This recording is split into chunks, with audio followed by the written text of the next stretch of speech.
of the sporadic, choking sound. "There!" Chip shouted, pointing his leather mitten. His voice came back as an echo across the blinding white ice. "There! There! There!" She saw it, too. At least the plane was clear of the mountains, unlike Ryan's fatal flight.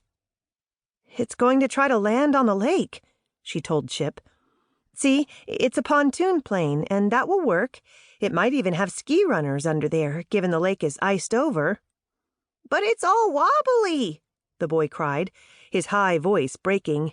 "It's not coming in real good." He was right.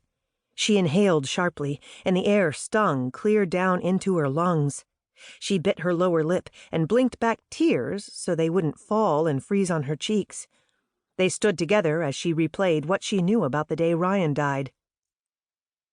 In the lovely month of August, he'd picked up tourists from the Anchorage airport to drop them off for frontier salmon fishing.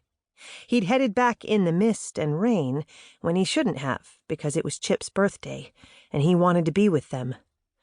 God forgive her.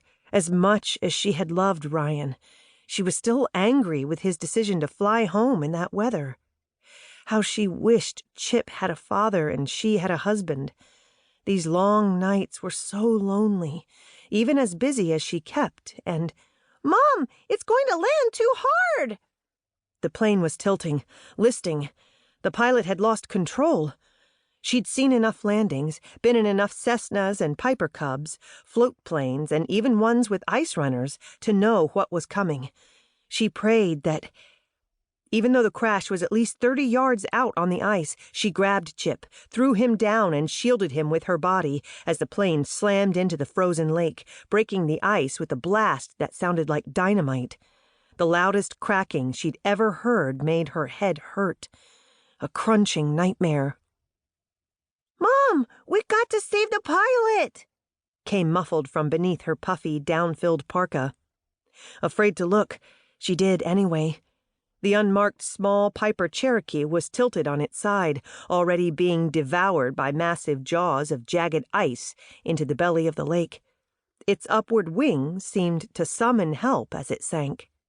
With the sun off the windows, she could not tell if more were on board than a pilot. "We've got to help!"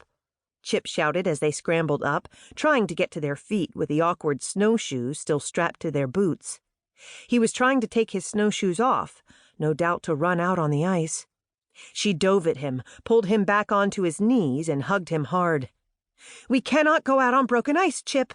It might crack more and we'd go in. I'll call for help, get first responders here from the town, or even Anchorage." "They're gonna die! We cannot run out on that ice. Maybe the plane will float or snag." She kept one hand on her son's wrist and dug her cell phone out of her deep pocket with the other. At least they were in range of the fairly new cell tower that had brought the outside world to Falls Lake.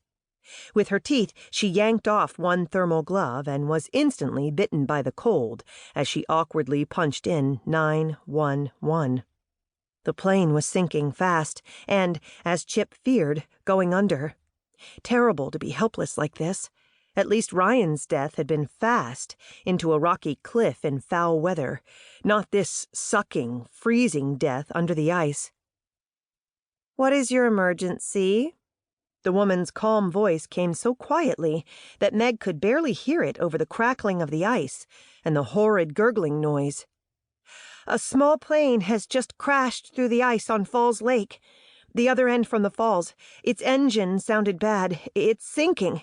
Pilot still on board. Don't know about passengers. There is no direct access road but the one that goes past the lodge. This is Megan Metzler. My son and I are here, but we can't go out on the shattered ice. Send help. Maybe another plane. First responders on the road will have a hard time." She stayed on the line with the emergency operator and then with the rep at the NTSB. The National Transportation Safety Board in Washington, D.C., so far away. The plane sank so quickly she almost couldn't believe it had been there. The two of them stared at the jagged hole in the ice, hugging each other, propping each other up. "Ma'am? Mrs. Metzler?" A new voice came on the line, a man's. "Anchorage first responders are on the way, but it could be over an hour, and